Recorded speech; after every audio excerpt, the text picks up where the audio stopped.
Hello, everyone, and welcome to the Very Cold Lasagna Podcast. I am your host, Dylan Lasagna, and I hope you're doing well as I welcome you into episode number 243 of this icy yet spicy podcast for all your filthy casual takes on the world of sports for you filthy casual sports fans out there like you and me. In this episode, we're here to review and recap the weekend that was the NFL Divisional Round playoffs that happened this past weekend. Yes, playoffs? Yes, that's right, playoffs. The second round of this NFL playoffs that is going on right now. And yeah, we just finished it up this past weekend and we're moving on to the Final Four. But we have a lot to talk about from a very interesting weekend per se.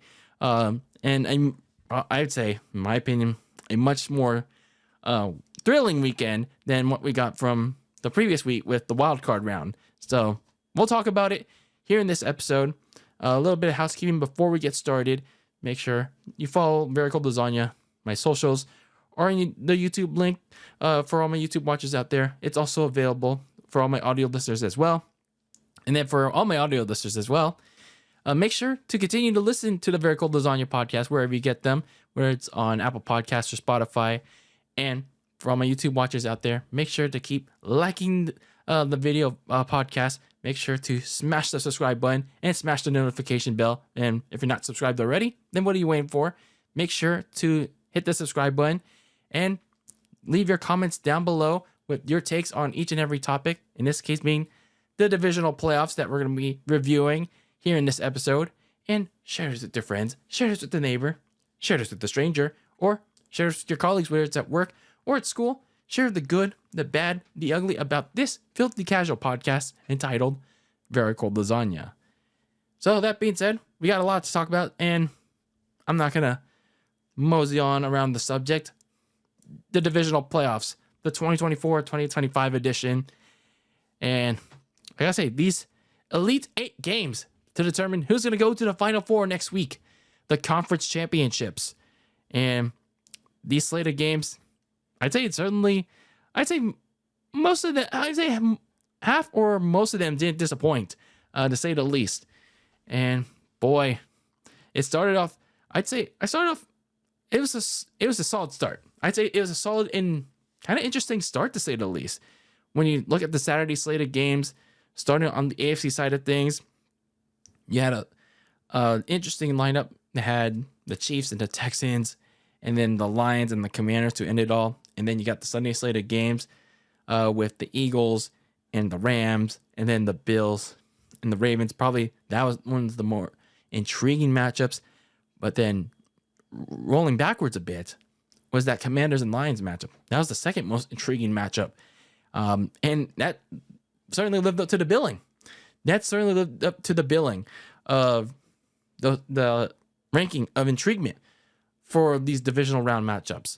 But we're going to go through them by order of when they happened. And yeah, let's talk about each of these games, starting with the AFC divisional playoff matchup that happened on ABC, as the Chiefs, the top seed in the AFC, took on the 4 seed Houston Texans. And oh boy. I'm for as much as I want to say that the Texans disappointed me in this game, well, as they've often done in the divisional playoffs. Well, I mean, there's a reason why they have yet to appear in a single AFC championship game in their lifetime since their existence, since they appeared in 2002. I think we have to have a honest conversation about the ref ball shenanigans. What do I mean by ref ball shenanigans, Dylan? What are you talking about? I think it's the conversation that, I mean, it's kind of obvious that a lot of people, that don't bat an eye, even the filthy casual fans that aren't as oblivious to this.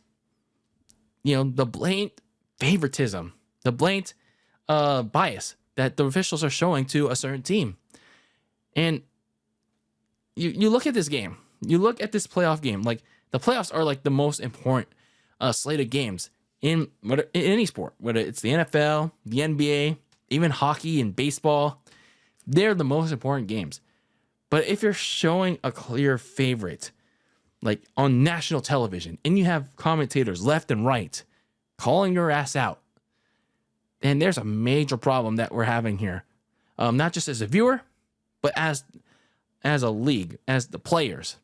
There's a serious problem that you're having here. And I don't care how much money that they're making. I don't care how much the commissioner's like, yeah, this is great for me, pal. It's a really bad look for Roger Goodell. And this is a clear case of this being a bad look for him. Like, all the calls that went the Texans' way, actually, scratch that. The major calls that went the Texans' way against them, mind you, it really hurt them in this game. And that started with the Texans. All their hits on Patrick Mahomes. Really, really bad. And the first one wasn't even that bad either. Like, Will Anderson gained a clean hit on Patrick Mahomes. It wasn't even in the head and neck area. That shouldn't have been a roughing the passer or unnecessary roughness in the first quarter. But then you have the head official, Clay Martin. He called that roughing the passer, which should have been a fourth down. That flag should have been picked up. But no, Clay Martin just like, oh, personal foul, roughing the passer. When it was a clean legal tackle below the head and neck area. Like, what was he seeing there? Like, even the commentators, Joe Buck, Troy Aikman, and even the rules analyst, Russell Yerk, they were saying that was a legal hit. And then even before that, Dalton Schultz wasn't called for a hip drop tackle. Like, he got hip drop tackled, and then there's no flag. There's no flag. Like, weren't you trying to, initiate player safety because of the hip drop tackle? And then you had probably the most egregious, the most blatant point of favoritism in favor of the Kansas City Chiefs before the end of the third quarter. Clay Martin, once again, his dumbass threw a personal foul flag in favor of Mahomes and the Chiefs when you had Mahomes slide late, and then these two Texans players, they collided into each other. They didn't even touch him. They touched each other. And I don't mean it that way, pal. Like, and it, not that way when they, do things to Mahomes. But no, the NFL couldn't even hide it. They couldn't even hide the fact that, we're just gonna throw the flag for Mahomes because we can't let our pretty boy get hurt, huh? So Clay Martin threw the personal foul penalty, and then rather than make it a second down, nope, they gave him 15 yards and kept the drive alive. And I believe that led to a touchdown in favor of the Chiefs. You had Joe Buck openly groaning, and you had Troy Aikman openly calling the officials for offseason rule changes on quarterback protections. Rightfully so. And again, when you had them all calling out the officials, once again, and the Chiefs for blatant favoritism, that's a major problem. And I get this is a problem with the Patriots back then. But at least with the Patriots, it wasn't this bad, or at least if I recall, it wasn't as bad as we're seeing right now with the Chiefs. Like, someone can correct me on that. Was it that bad? I don't know. But either way, I just needed to get that out of the air because this game, for as bad as the Texans were doing, the refs didn't do themselves any favors. But neither did the Texans. So let's talk about the actual game itself. Because now that we have the ref ball shenanigans out of the way, because the refs certainly need to do a better job of calling a fair game. Goodell needs to do a better job of having full-time officials. Hopefully we can get that sooner rather than later. And then the Chiefs just need to play fair and square, man.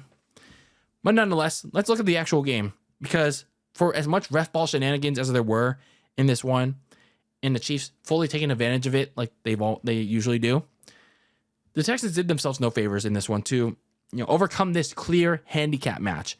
Sure, they can complain all they want about ref ball being against them, but they did them those felt no they did them. Like, see, like they're so like I'm so flustered by how egregiously bad the officiating was that I can't even speak about the Texans. But anyway, they did themselves no favors of trying to overcome this major deficit that was them versus the Chiefs, the refs, and of course the Swifties. Yeah, Taylor Swift once again being showed the spotlight, pal. So there was just mistake after mistake after mistake that the Texans have. And it all started with the kickoff return. They let themselves allow a big kickoff return, and then they forced a fumble, but they couldn't recover on it. They couldn't jump on it. And they were so mad at themselves. And you had this guy named Chris Boyd, just getting all mad at himself. Mad. I don't know what is, where it's that some Chiefs guy or the special teams coach. He decided to become an attention seeker. He slammed his helmet onto the ground, and then the officials, they threw the very first flag of the game. And that's where things started to go downhill for the Texans. The special teams unit was just fortunate enough that their defense was able to hold Mahomes to just 3 points. But again, it was just the theme of what was to come. But if you want a little positive for the Texans, DeMeco Ryans' defense was actually able to keep them in the game with their front four getting past the Chiefs' offensive line and onto Mahomes.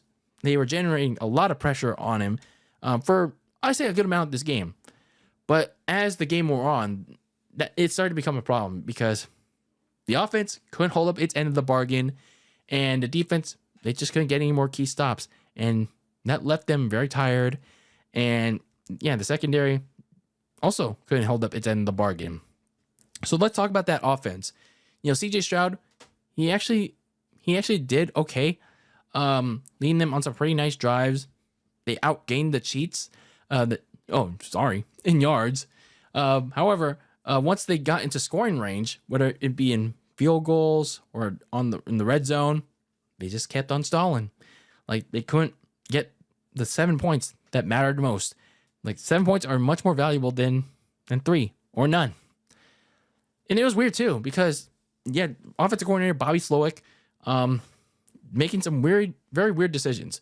Like, CJ Stroud should have been throwing on first downs, but instead you have Joe Mixon run to walls each and every time on first and second down. And then even if you had CJ Stroud throw it on first or second down, nothing came out of it. And in fairness, that wasn't Bobby Slowick's fault. CJ Stroud has to throw the ball. He has to throw the ball. And it also doesn't help that the old ass offensive line, it got CJ Stroud sacked a whopping 8 times. Scratch that, 9 times. Because there's just, some of them are rookies, and then you have Shaq Mason, who's like the oldest guy there, like at 32, and he's been in and out of the lineup with injuries.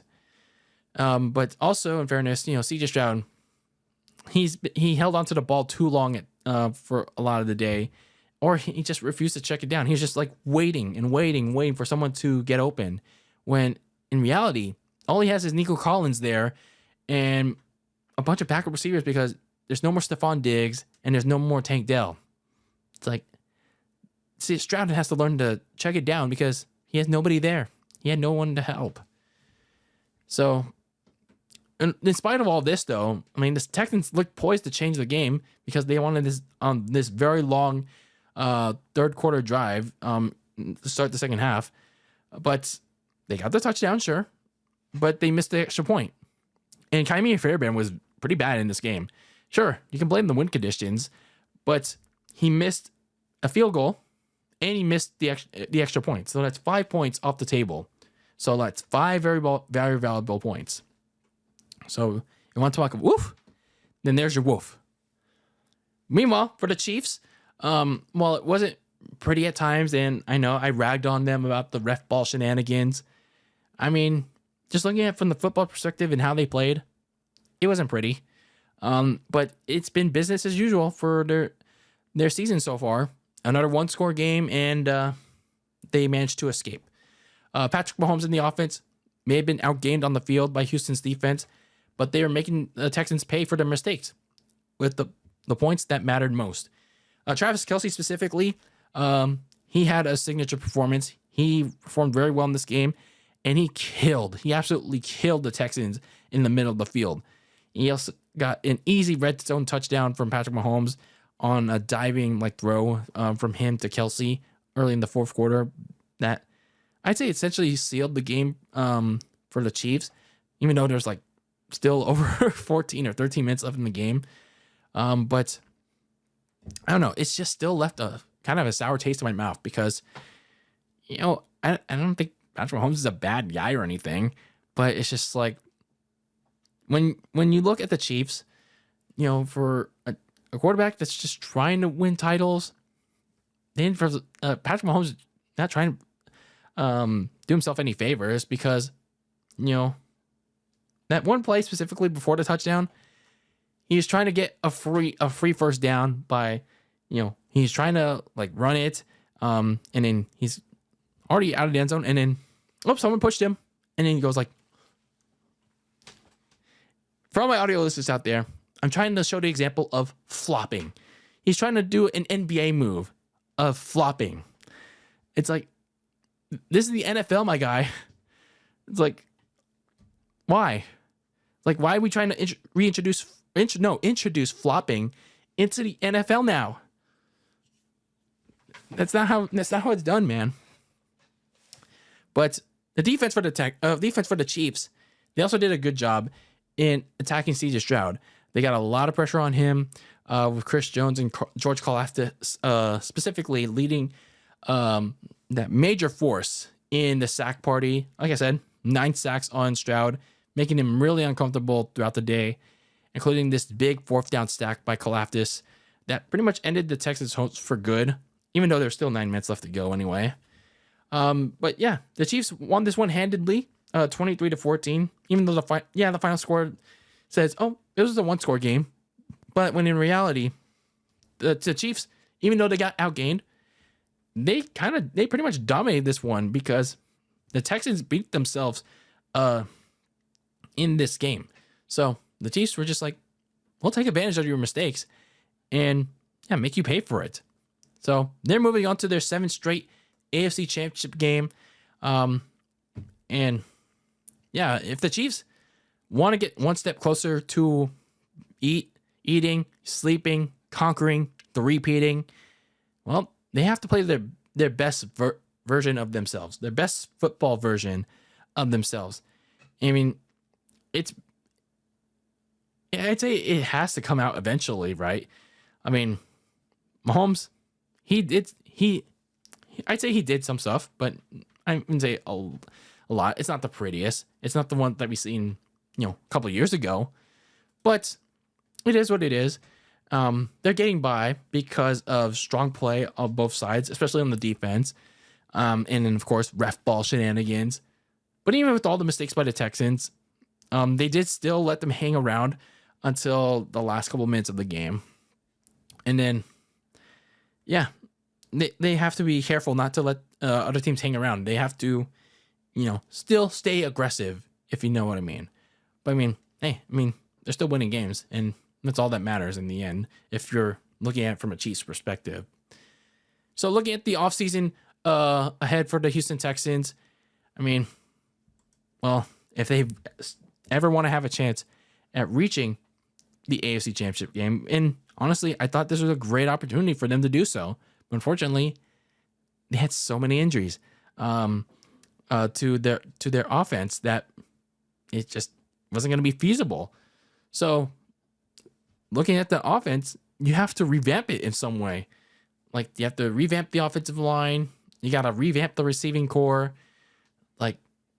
Looking at the offensive line first, giving up 8 sacks on Saturday, it's not going to be the way to go. It's not Nick Caserio has to really look at the offensive line. It's CJ Stroud really needs some help. You have to readdress Shaq Mason's position at guard and go in a different direction. He's been way too in and out of the lineup, and you have to get younger at guard and maybe retool some other positions in order to keep CJ Stroud healthy and not always having him run away past the line of scrimmage.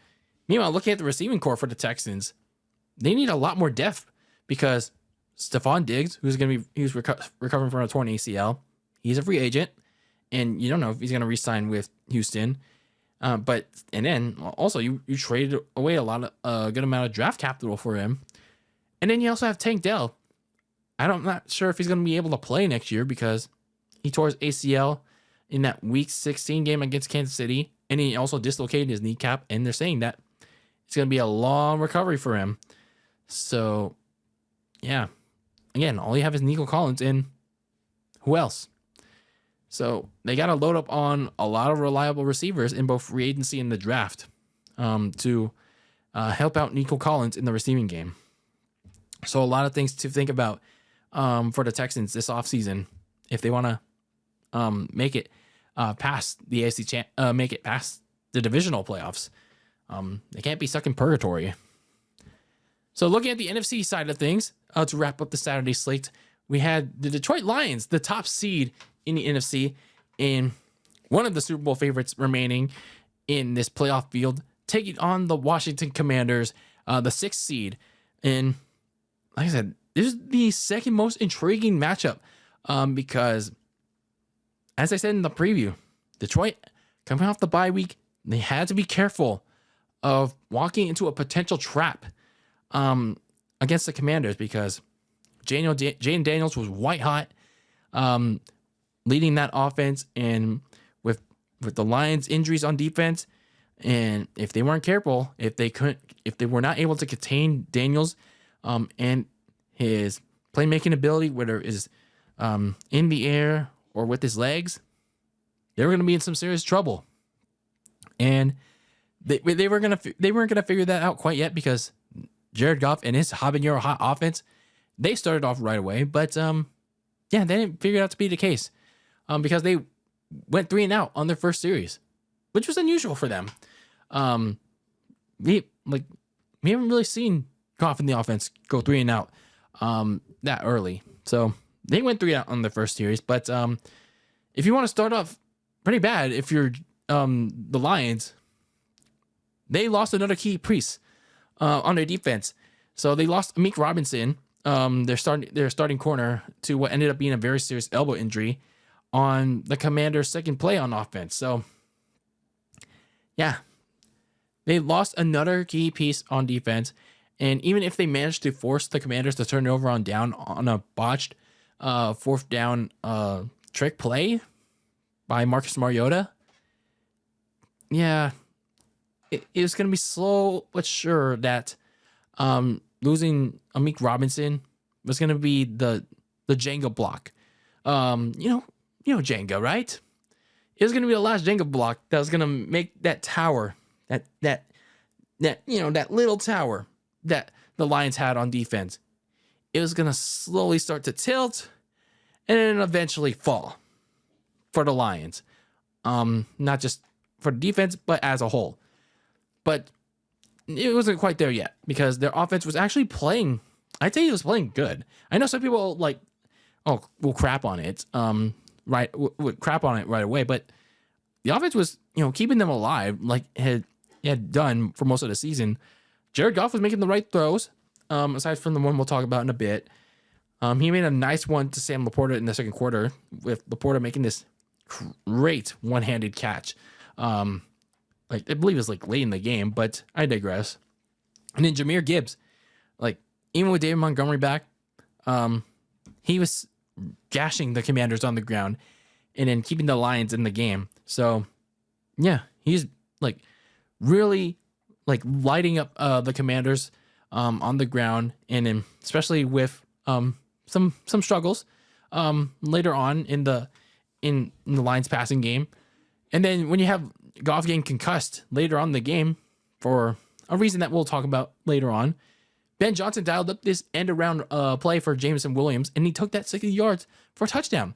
So it's not like the offense was struggling in this game in the first half. It's just something else that happened. Something else that happened, because for as good as the Lions' offense played throughout this game, there's just one too many mistakes that were happening. That was really about to kill their hopes of making it back to the NFC Championship game.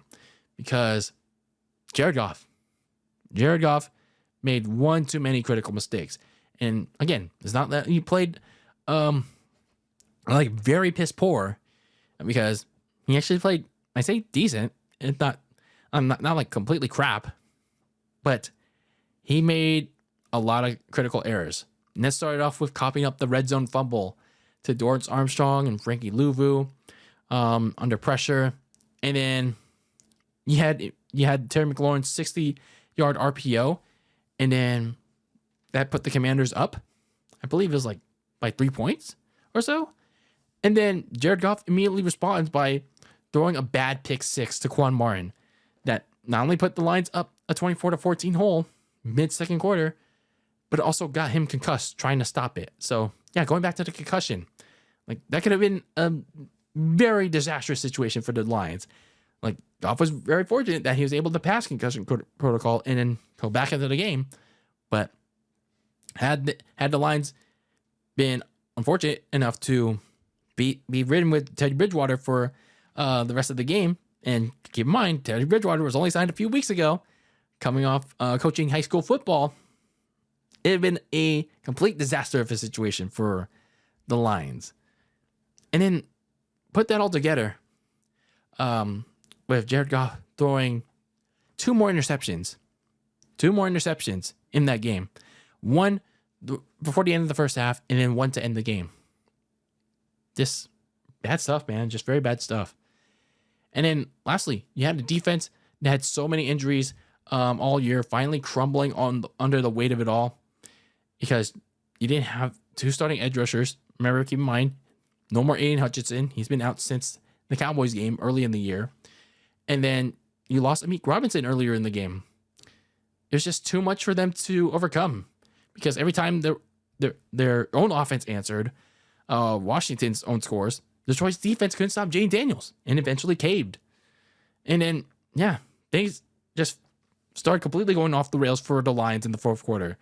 They gave up another fourth down not because of Jane Daniels, but because of their own incompetence. Like, oddly enough, 12 men were on defense and they got penalized for it. Like, you had Tom Brady yelling in the booth, like, call a timeout, call a timeout, call a timeout. And then it took them forever to realize that we got to get one guy off the field. Like, you saw the replay before commercial. They were yelling at one of their players to get off the field. And it didn't happen. Dan Campbell was so disappointed that happened. And that allowed the touchdown to put the Commanders back up 10. And then, yeah, things really turned to shit, because for whatever reason, they got desperate. I mean, like, they stopped running the ball with Jahmyr Gibbs. They started passing it more with Goff. And then, for whatever strange reason, Ben Johnson dialed up a trick play when they were down 10. And that trick play failed miserably. Like, Jameson Williams threw it up to, I don't know who was trying to target. I think it was St. Brown. And he got intercepted by Samerstill. He got intercepted, and yeah, like, you're down 10. You just had to simply throw it to the best man available. Like, you can't be dialing up this trickery stuff like late in the game. Like, and your momentum was ice cold, and then Jane Daniels made him pay for it. And they scored again. The Lions were burying themselves. And that touchdown was basically the burial for the top seeded Lions. And what was even more humiliating for these Lions was Jared Goff getting sacked, and then, like I said, the last interception for good measure. And man, what's crazy about it? Yeah, the Commanders. Not a lot of people picked them, including myself, because when you look at it from the Commanders' perspective, Jane Daniels had this offense moving and grooving, rebounding from that botched opening drive. Jane Daniels reveled in the little pressure coming into his face. I mean, even if he had some pressure coming into his face, whether it was last week against Tampa or this week against Detroit, like, Jane Daniels was still moving and grooving around. like evading that pressure. And he often had them scoring, and he's able to get explosive plays all night long, whether it's to De'Ami Brown on a big bomb to set up the Zach Ertz touchdown, or Austin Eckler's big run to start the second half. And yeah, they're showing a lot of grit, a lot of toughness, a lot of aggressiveness, especially on the aggressiveness, because Dan Quinn all night, he went for it on fourth down whenever he could, especially in the red zone, beating Dan Campbell at his own game. And he converted them all. That's crazy to think about. Beating Dan Campbell at his own game of out-aggressing the aggressor. And then a Commander's defense, for as torched as it often gets, they still got torched like for a good amount of this game, especially in the secondary, but they still got key stops when it mattered most. And the turnovers too. They won the turnover battle, 5-0. Quay Martin gained the pick six, completely changing the game. And then the interception before the end of the first half, the fumble on Goff, and then Mike Samerstill's interception to end the game. That was probably their best defensive performance like all year. Like pretty good stuff there for the Commanders, upsetting the Lions 45-31. Yeah, getting 45 on the best team in the NFC. Pretty impressive stuff. And then, yeah, finally, like for a team that didn't have a lot of expectations going into the season, they're in the NFC Championship game for the first time in 33 years. Like, I think there was a like stat saying like they finally ended. Oh yeah, they ended their drought. Like this is the second straight year that a team has ended their NFC title drought. It was the Lions last year, and ironically enough, it's the Commanders. It's the Commanders this year. So, yeah, like I said last week, I mean, I feel so stupid. I feel so stupid picking against the Commanders. And, you know, rightfully so. Rightfully so. I'm still have my doubts about Washington and whether they can pull it off. And, you know, every time they pull off something, I think that they will lose these kind of playoff games. They pull off something special. Like, and it makes me wonder, can they truly pull off the undeniable next week in the NFC Championship game in a even more hostile environment that they've been to already this season, but it's going to be even more hostile with pretty much everything on the line, a trip to the Super Bowl with probably the most improbable circumstances with a rookie quarterback. Like, that's insane to think about. Like, to think where they started, like, at training camp with Jay Daniels, and now he has his team in the NFC title game. That is nuts. Now, the Commanders do have their flaws, like, especially in the defense. But right now, those flaws are rallying together. They're rallying all together to put together a really strong play. And yeah, the Commanders are really making everyone ask, why not them? Yeah, that's their tag. That should be their tagline. And it probably is. Why not them?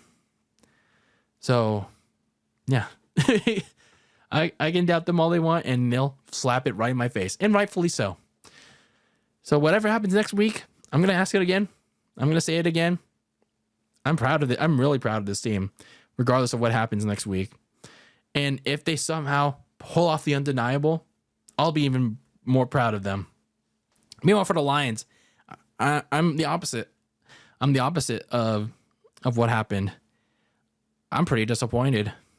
I'm pretty disappointed, and I get it. The injuries, it finally took their toll on them. Like Amik Robinson was like I said, the Jenga block that really set the tower to tilt, finally collapsing. But let's not overlook Jared Goff and how he played in this game. He choked.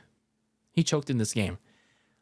I'd say last year was more on the 49ers, like clawing back in that game. But this year it's just like Jared Goff had everything on the table to succeed in this one. And yet, like, he did himself no favors, like, with so many mistakes in this game. Like, so many critical mistakes with the fumble, the 3 interceptions, one of them being the pick 6 that changed the tide of this game. So many errors, so many errors. And the Lions now head to this big offseason of what if? Like, what if they played cleaner football? What if they didn't have all these injuries? And they made it to the NFC Championship game. They won it. And they finally made it to their first ever Super Bowl and won it. But instead, they're on the receiving end of another heartbreak. It's unfortunate, man. It is really unfortunate. And yeah, it sucks. So now they head to an offseason full of questions. You know, they like, where do they go from here?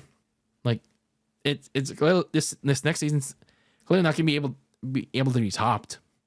And they have to answer like a lot of serious questions, like who's gonna be the offensive coordinator and potentially defensive coordinator? Like Ben Johnson, is he gonna be a new head coach somewhere? Is Aaron Glenn gonna take a head coaching job somewhere? Like, is he gonna fill one? Are they gonna fill one of these vacancies? And whether or not they do, Dan Campbell, he's got to get a head start on finding who will be guiding one or both sides of the ball next year. So while Ben Johnson and Aaron Glenn start doing these interviews now, Dan Campbell has got to figure out a backup plan on, who's going to be the new offensive defensive coordinator for Detroit. But for the Commanders, congratulations to them. They're finally in the NFC Championship game for the first time in 33 years.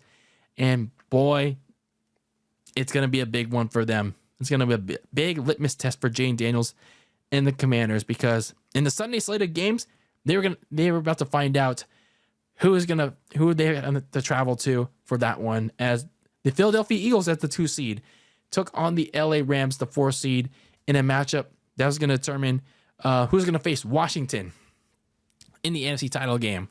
And man, this game didn't disappoint either.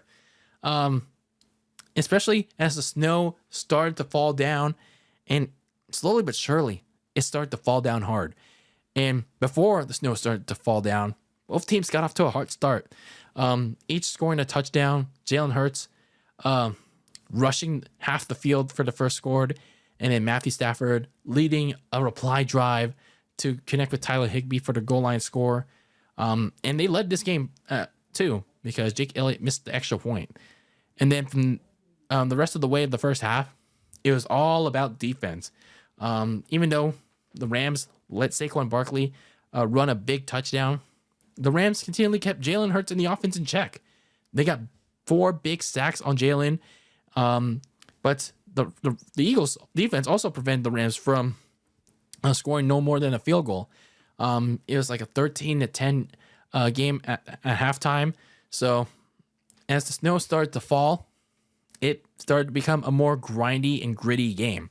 And that theme continued in the second half, with the Eagles leading 16-13 going into the fourth quarter. And you saw, like, go in the third quarter, like Jalen and the Eagles having these opportunities to really pull away with this one. But just like with the Rams, like in the second quarter, they just couldn't find it. They just could not find it. And Hurts specifically repeatedly couldn't recognize the pressure, and repeatedly, had a little bit of trouble, finding AJ Brown, Devontae Smith, Dallas Goedert, in the passing game. He really had some trouble with the passing game. And Jared Verse and the rest of the front 4, they took advantage of that on key downs. And what was even more concerning going to the fourth quarter is that he suffered this knee injury on that same sack by Verse, and he was having, like, the rest of the way trouble, like, moving around the pocket. Like, he was basically an immobile quarterback the rest of the way. So as a result, he got sacked in the end zone for a safety, and then all of a sudden it was a 1-point game. And, that safety seemed to be the turning point for the Eagles. But then the Rams started having troubles. And this is where the Rams really start to let the game slip out of their hands. And literally, I'm not joking around. It's like they literally fumbled the bag here, because Kyrie Williams immediately fumbled the ball after the safety, and then when the Rams next had the ball, so did Matthew Stafford. So the Rams were shooting themselves in the foot with a lot of ball security issues, and Kyrie Williams fumbled the ball too previously before this, but he managed to recover it. But this time around, it was no bueno. So much later in the game, Saquon Barkley stabbed the dagger in the Rams' hearts with another long touchdown run with 4 minutes left to go. And it all seemed like over. It all seemed over for them, but not quite. Because Stafford led the Rams down to a hurry-up drill, cut the lead down to 6. And yeah, those points for the Eagles, those field goals, extra points by Jake Elliott that he missed, it started to become really valuable. Because, yeah, now that the Rams defense got a critical stop, got the Eagles off the field, yeah, it started to become really valuable, especially considering that, yeah, when the Eagles had to go off the field, Nick Sirianni made this really questionable decision to try a bootleg pass with a hobbled Jalen Hurts on second down. Yeah, not really the best decision, because Kobe Turner read that the whole way.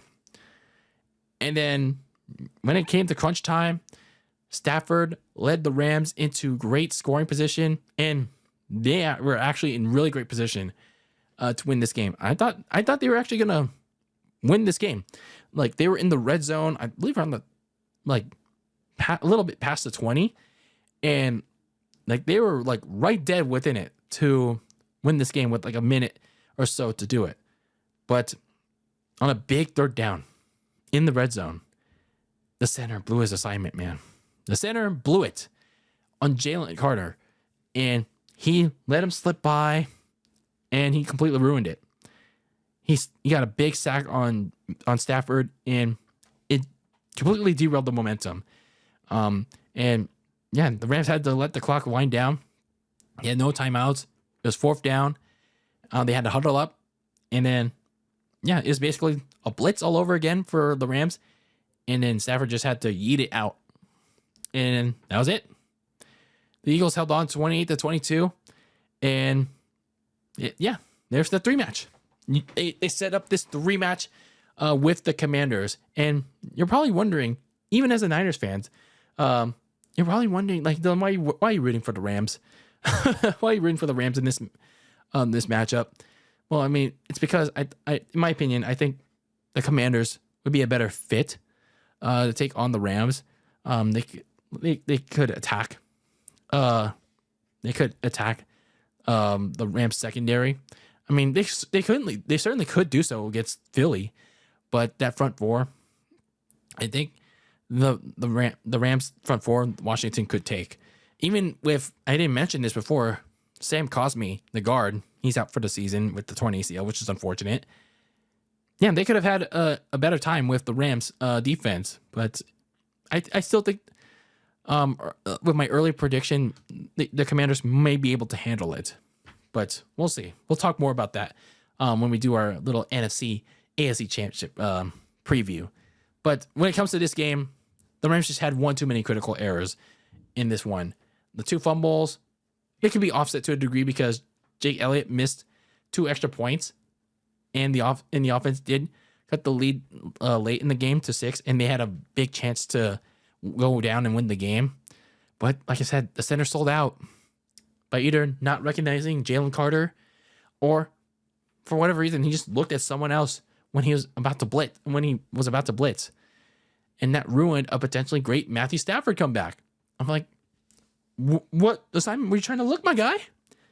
It's like, you can't be doing that in this critical game. Kind of reminded me of the Super Bowl last year. Like, Spencer Burford blew his assignment, and then the center for the Rams, he blew his assignment. It's like, not exactly a good look for the Rams, and that's why they went home.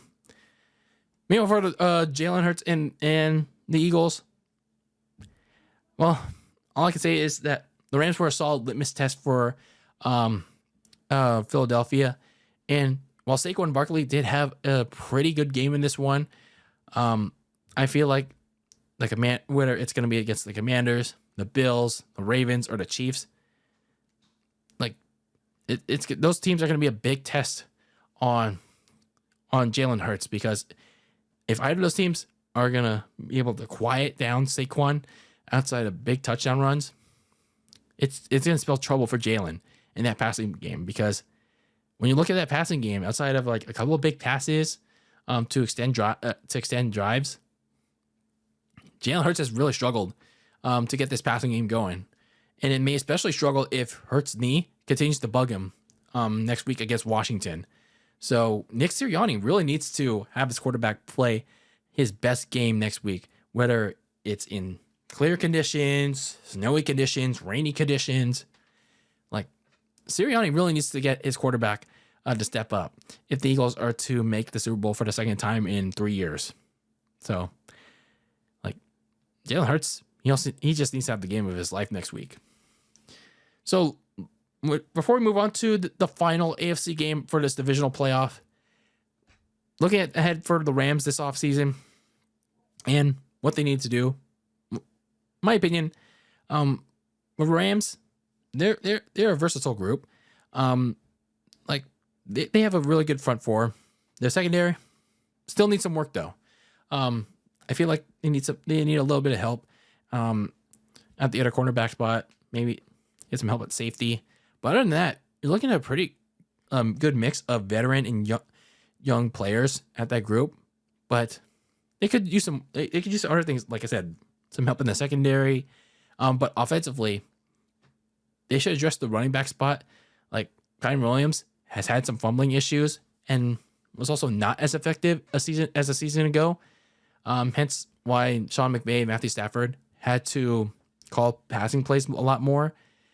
And so Sean McVay should look into the crop of backs in both free agency and the draft to hopefully find some balance back in the offense, because they really need to get the running game going again.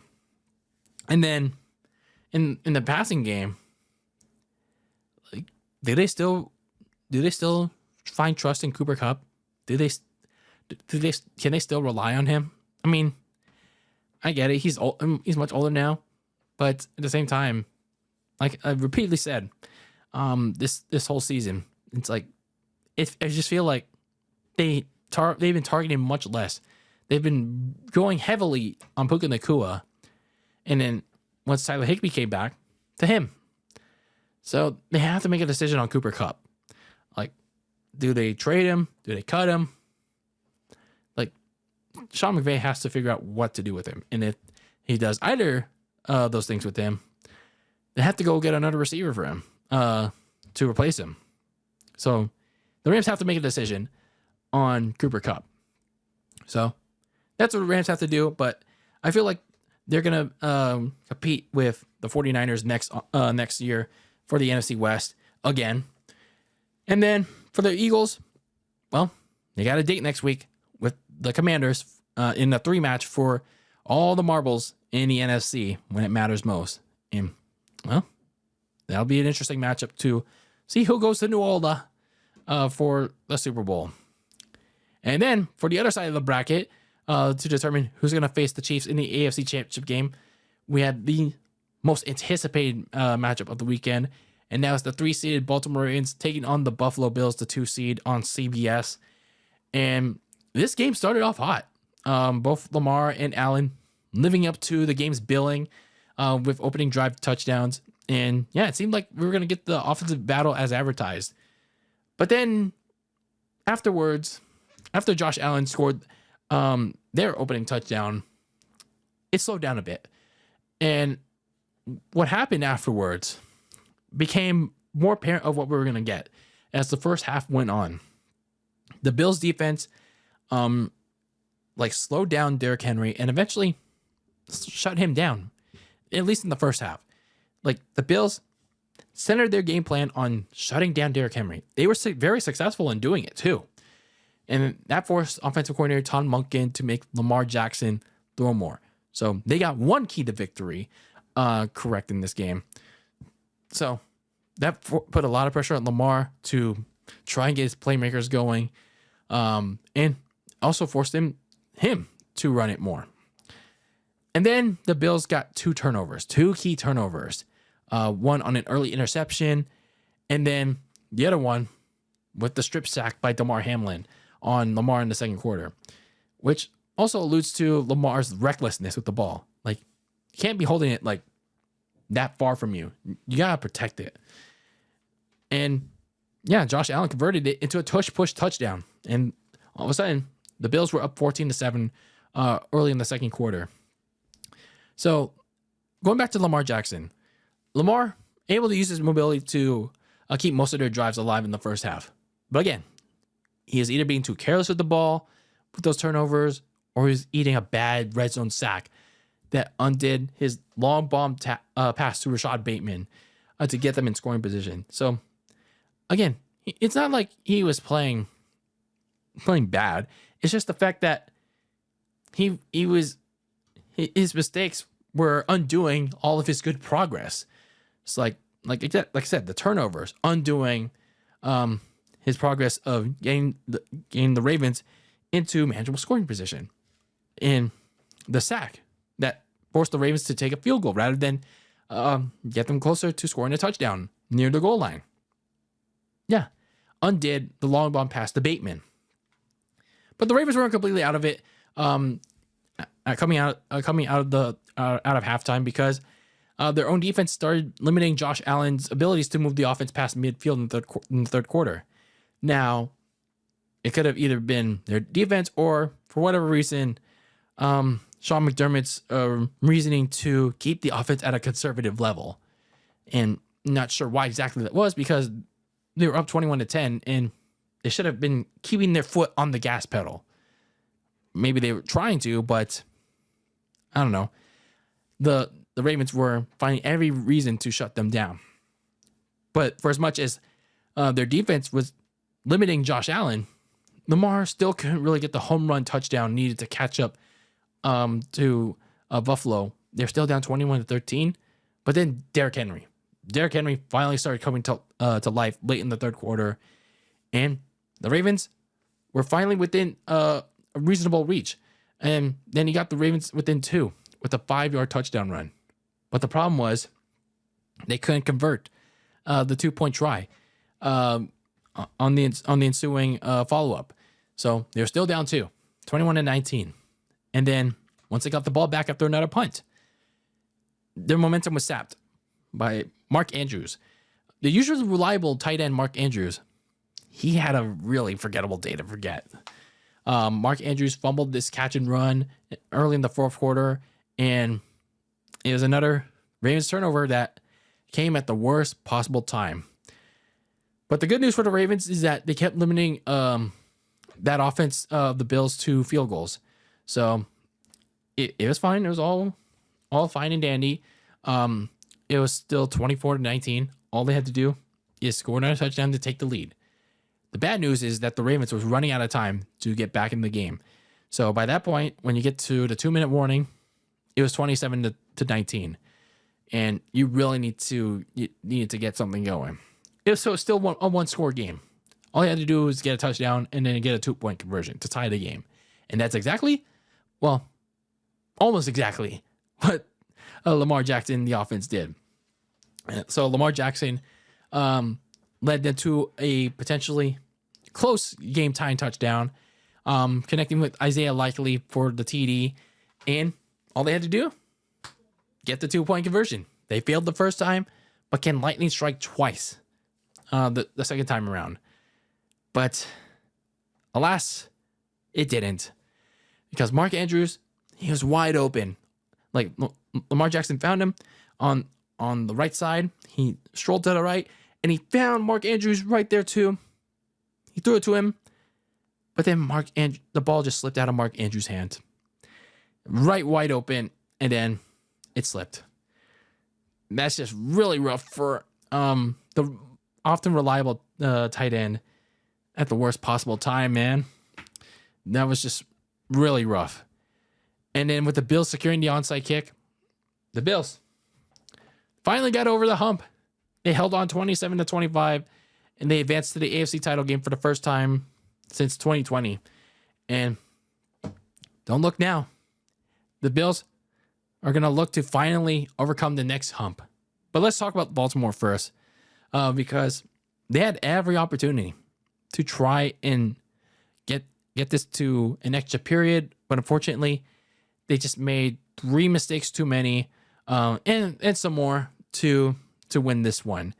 Now, it was still a good battle between good quarterbacks, but the problem was it was a battle where who was going to make the least mistakes, and that ended up being, well, Lamar Jackson made more mistakes than Josh Allen did.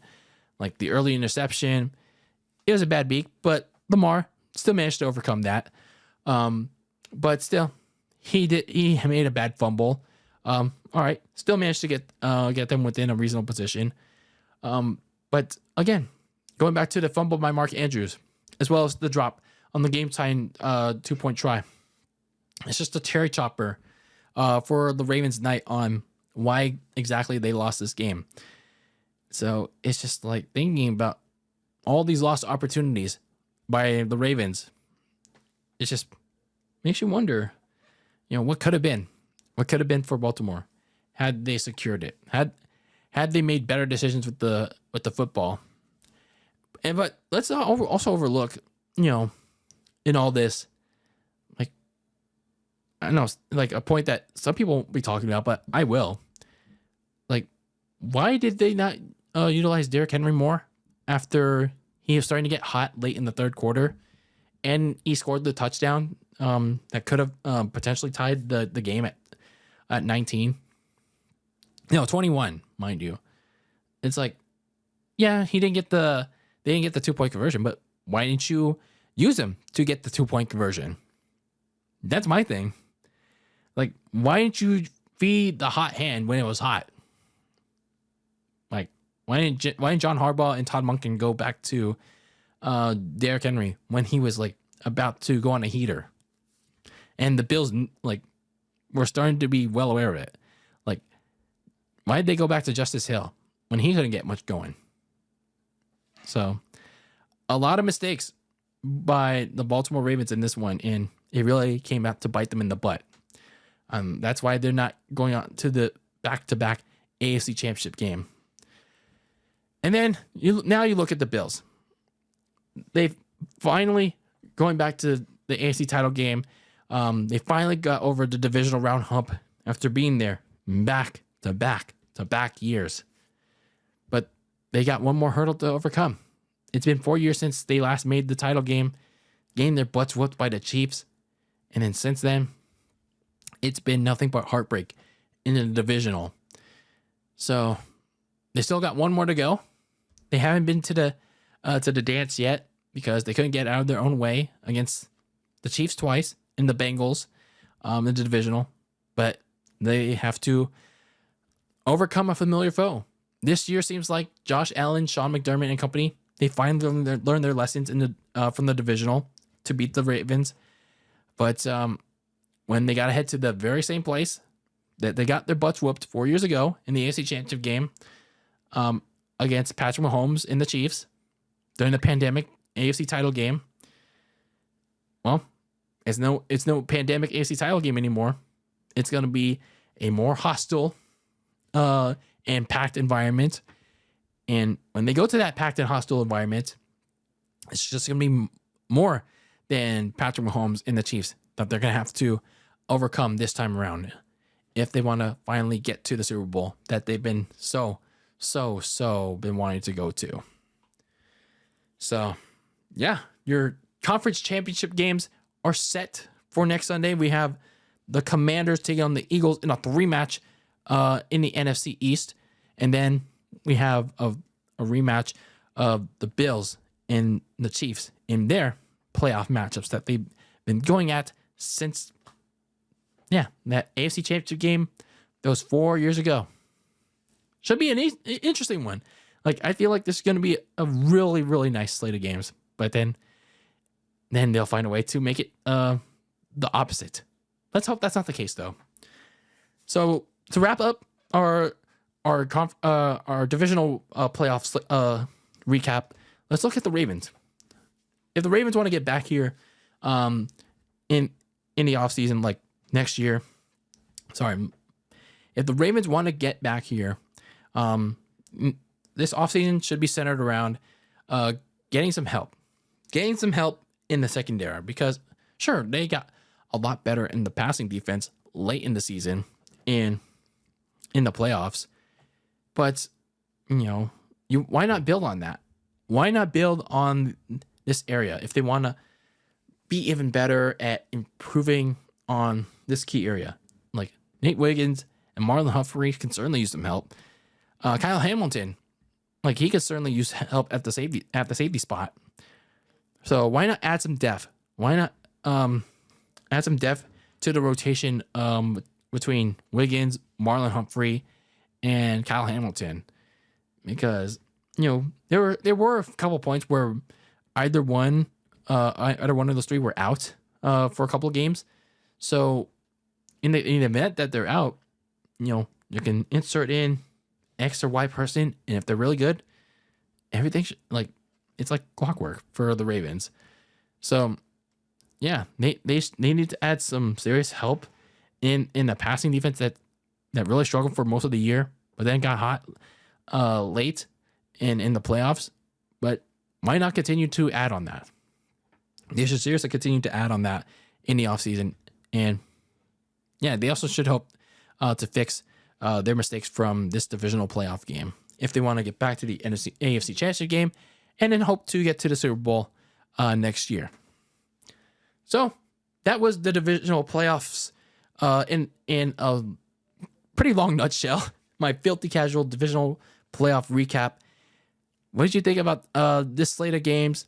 What did you think about the winners and how they did? And what did you think about the losers and how they didn't do? If you're a fan of either of these teams and if they won or lost for you, let me know in the comments on YouTube, or slide into the DMs on my socials at Very Cold Lasagna. Let's have a conversation about it. And yeah, we're on to Championship Sunday. Conference Championship Sunday coming soon with the NFC and AFC Championship games. And then before you know it, we'll be on to the Super Bowl, like in the blink of an eye. I can't believe it's already February. And we already got the Super Bowl like right around the corner. But first, the conference championships relatively soon. We'll talk about that in one of these next episodes of Very Cold Lasagna. But until then, thank you for tuning in to this episode of Very Cold Lasagna. I have been your filthy casual host, Dylan Lasagna, and this is episode number 243 of this icy yet spicy sports podcast. And until the next one, keep that lasagna very cold and in the fridge for all of you filthy casual sports fans out there. And until I see ya, when I see you in the next one, peace out.